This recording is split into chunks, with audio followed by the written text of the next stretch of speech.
Terça-feira, 16 de dezembro de 2014. Seja bem-vindo, a gente está começando agora o canal de notícias aqui pela UPF TV. Então fique com a gente e veja só os assuntos que nós preparamos para esta edição. Pesquisa da UPF sobre saúde mental de usuários de drogas vira livro. Encontro debateu os desafios de quem tem esclerose múltipla. A doença atinge principalmente as pessoas dos 20 aos 40 anos. No estúdio, nós vamos conversar com um dos autores do Manual de Ética, uma iniciativa inédita no Brasil. Veja também como foi uma das mais tradicionais celebrações religiosas da comunidade senegalesa de Passo Fundo. E ainda 40 anos depois, a quarta turma do curso de agronomia da UPF se reencontra. Os detalhes a gente conta ainda nessa edição. Então continue com a gente porque aqui você já sabe, né? Encontra mais conteúdo.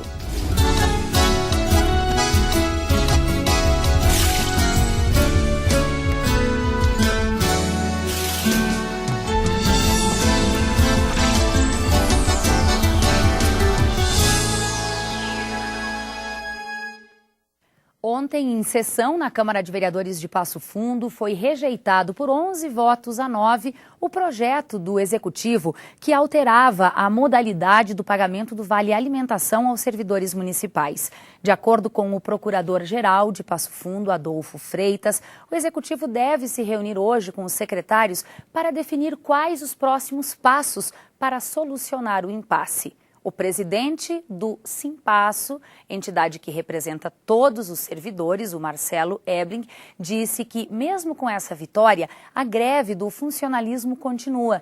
De acordo com uma determinação do Tribunal de Contas do Estado, hoje o município, obedecendo os limites da legislação, vai pagar com um dia de atraso o benefício do Vale Alimentação a todos os servidores que estão há 14 dias em greve. A esclerose múltipla é uma doença crônica do sistema nervoso central que afeta o cérebro e a medula espinhal. Atinge geralmente pessoas que tenham entre 20 e 40 anos. No Brasil, de acordo com a Associação Brasileira de Esclerose Múltipla, cerca de 35 mil pessoas têm a doença. Em Passo Fundo, uma associação criada há 14 anos conta hoje com quase 70 associados. O grupo começou quando eu tive o diagnóstico da esclerose múltipla, porque na verdade eu não sabia o que era a doença. E foi um golpe muito grande. Como eu não conhecia ninguém que tivesse a doença, eu fui para a imprensa e chamei os portadores, eu não sabia nem os nomes, chamei os portadores de esclerose múltipla. E qual foi a minha surpresa? Que vieram 15 pessoas na primeira vez. E aí a gente começou, nós nos encontrávamos toda semana. A esclerose múltipla atinge geralmente pessoas com idade entre 20 e 40 anos, predominando entre as mulheres. A interferência acontece no sistema nervoso central, que prejudica a capacidade que o cérebro e a medula espinhal têm de controlar funções como caminhar, enxergar e falar.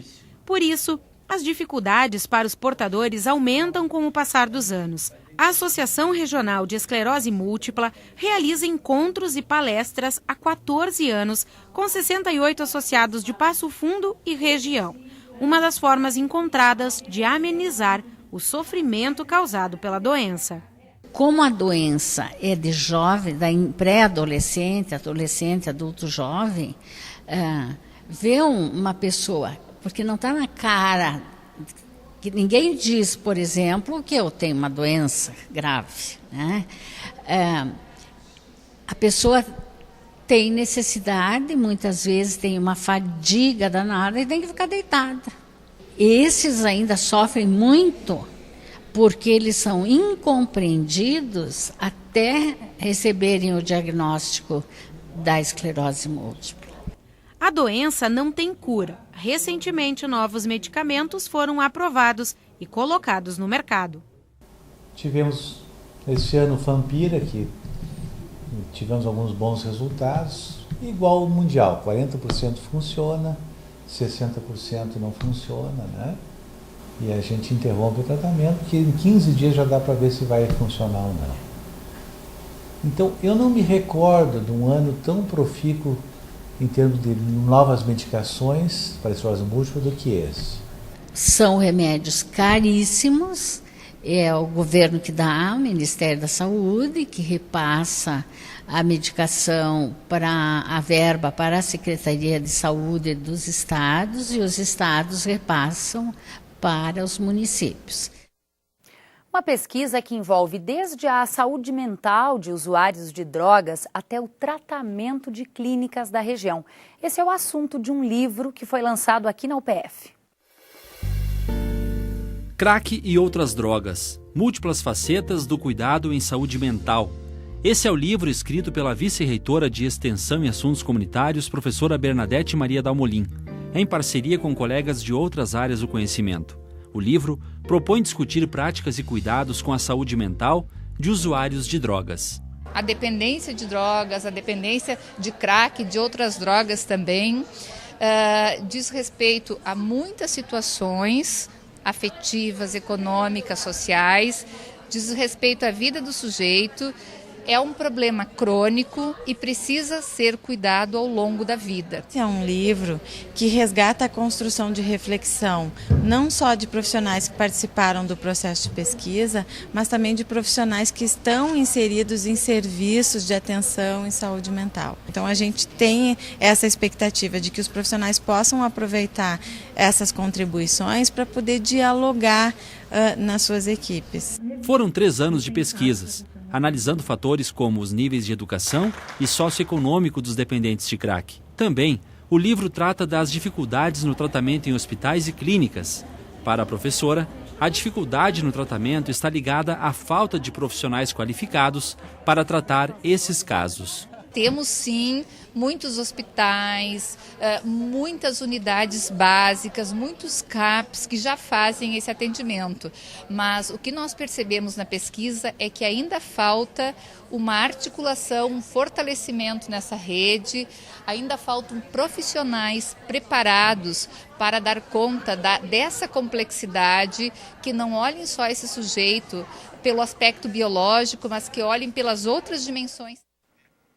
Nós vamos falar agora de uma iniciativa inédita no Brasil. O primeiro manual de ética interdisciplinar e questões de ética aplicada. Esse livro foi escrito por diferentes profissionais brasileiros. 2 deles são aqui do curso de Filosofia da UPF. Bom, são os professores Ângelo Sensi e Cláudio Dal Bosco. Professor Ângelo está aqui conosco. Professor, seja muito bem-vindo ao UPF TV. Parabéns pela sua participação em uma iniciativa inédita no Brasil. Seja bem-vindo. Muito obrigado. Bom, professor, este é um manual de ética. Como já falamos, é uma iniciativa inédita, são 32 artigos que envolve 20 universidades. Como é que se chegou à Universidade de Passo Fundo? Olha, foi um convite, né? Esse livro foi organizado pelo professor João Carlos Brum Torres. Ele é coordenador do programa de pós-graduação em filosofia da Universidade de Caxias do Sul. E este programa ele tem uma particularidade. A área de concentração dele toda é ética, né? É o primeiro do Brasil. Então já teve uma particularidade aí.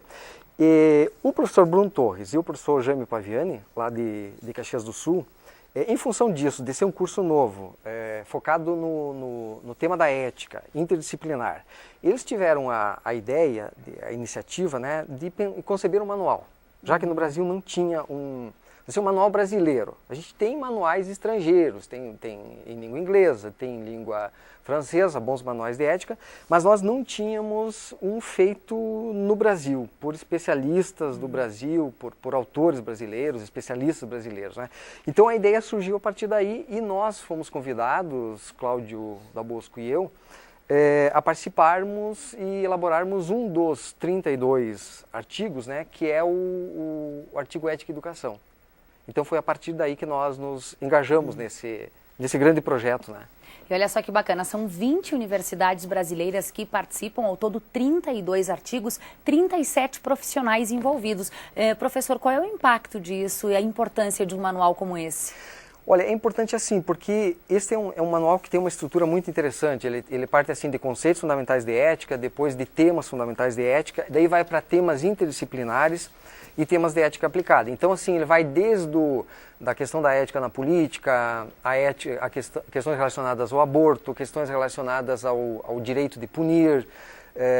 Enfim, é um conjunto muito grande de temas, o que permite assim que esse manual ele seja o público dele seja um público amplo, sobretudo um público universitário, os diversos cursos, diversas áreas, né? Então ele não diz respeito apenas às ciências humanas, mas também ao direito, à administração, medicina, uma infinidade de áreas em função do espectro, né? Da amplitude dos temas. E também, diria assim, um leigo esclarecido, que é aquela pessoa que é leitora, que tem interesse por temas dessa natureza. E então, assim, ele é um misto. Eu acho que a Fórmula foi muito feliz porque conseguiu assim, fazer um manual com temas em profundidade, mas ao mesmo tempo com caráter didático. Professor, eu não quero fazer aqui nenhum trocadilho, mas nunca antes nesse país se precisou tanto de um manual de ética como agora, professor. A população tão indignada, com tantas questões a serem resolvidas. Eu acho que ele vem, nesse sentido é importante que tu mencionas, Thaís, e também é importante assim, como ele é um manual que ele tem muito a ver com educação, com universidade, também é uma base para a formação de professores, acho que nós temos que começar pela educação, e temos família, evidentemente, escola e universidade, não é? Então ele foca muito aqui a formação do profissional da universidade pelo espectro de temas, né? Então eu acho que de fato assim, eu sempre digo, né, como também escrevi um livrinho didático sobre ética geral e das profissões com esse enfoque, sempre tive muito essa preocupação e acho que esse manual, ele aprofunda essa preocupação, não é? Da formação, ou seja, nós precisamos ter essa preocupação de formar não só profissionais, permitindo o trocadilho também, né? Não só bons profissionais, mas também profissionais bons. Bons no sentido que tenham também uma sólida formação no sentido de diretrizes éticas, né? Que exerça a sua profissão de forma ética, responsável. Né? Professor, de forma bem sintética, o que é ética? Qual é o conceito? Olha, falando de forma bem didática assim, eu sempre gosto de comparar a ética com o trânsito, né? Para mim, a ética funciona na vida social, ela é necessária para a vida social, assim como as placas são necessárias para o trânsito. Um trânsito sem placas vira um caos, confusão, né? A ética é a mesma coisa, a ética ela funciona a partir de normas, princípios, valores, são orientações, não é? São orientações, elas são indicativos, assim como uma placa no trânsito, ela não está ali por acaso, né? Ela indica uma maneira melhor do condutor se locomover, né? E, portanto, né, andar bem e preservar a sua vida, a sua integridade e a vida das outras pessoas que têm o mesmo direito. A ética é a mesma coisa. Nós precisamos da ética por quê? Porque ela funciona como sinalizadores, como parâmetros, né, norteadores, assim, que possa nos orientar. Então, nesse sentido, a ética ela é um pouco diferente do direito, mas é sua prima irmã. Né, porque a ética ela não é punitiva, ela é orientadora. E a outra prima irmã da ética é a educação. Né? Porque sem uma boa base de educação, a ética não funciona. Né? Existe pessoa ética? Quem não tem ética tem como vir a ter, professor? Eu penso assim, né? As pessoas não são simplesmente éticas ou antiéticas. Né? Isso é um campo complexo, porque muitas vezes pessoas que possuem determinados valores, parâmetros, princípios, etc., se elas estiverem dentro de um ambiente que ele é altamente corrompido, patológico, pouco saudável, elas podem vir, pela pressão do ambiente, a fazer coisas erradas. Né? Então, assim, eu não diria que as pessoas são simplesmente éticas ou antiéticas. Não é? Por isso que eu acho muito importante o papel da educação. O papel da educação é ajudar as pessoas a desenvolverem parâmetros para orientarem bem sua ação. Agora, muitas circunstâncias, não é? As pessoas são muito levadas pelo próprio ambiente. E aí a questão, voltando à tua pergunta anterior, né? Acho que nesse sentido a educação, a ética, o direito, etc., tem que trabalhar em duas frentes. Né? Não adianta só o aspecto da punição. Né? Esse é um aspecto importante. Ou só a educação.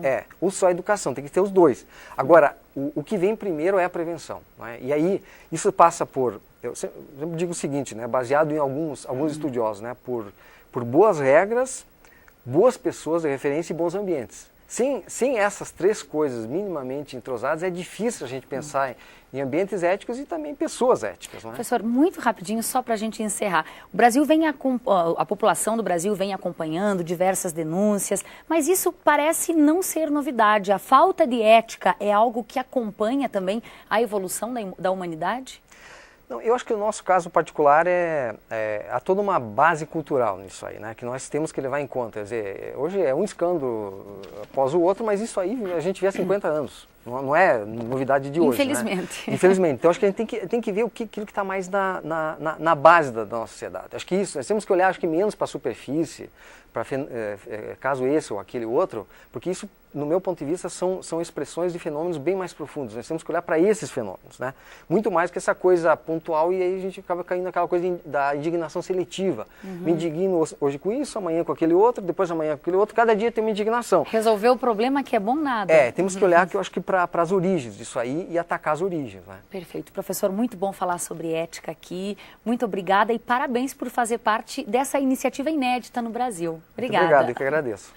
Bom, a nova lei antifumo entrou em vigor em todo o país no início do mês de dezembro. A partir de agora, ambientes públicos devem ser 100% livres de tabaco. Entre os itens mais polêmicos dessa nova lei, que ainda repercute na comunidade, está a extinção dos tradicionais fumódromos e das áreas reservadas para fumantes em bares e restaurantes. Bom, esse é o assunto do programa Estúdio 4 desta semana, que vai ao ar aqui pela UPF TV. Participam do programa a chefe do Núcleo de Vigilância Sanitária de Passo Fundo, Giana Mariano Duarte, o professor do curso de Direito da UPF, Luiz Fernando Pereira Neto, e também o médico pneumologista Tiago Simon. O programa Estúdio 4 vai ao ar hoje, às 11 horas da noite, aqui na UPF TV.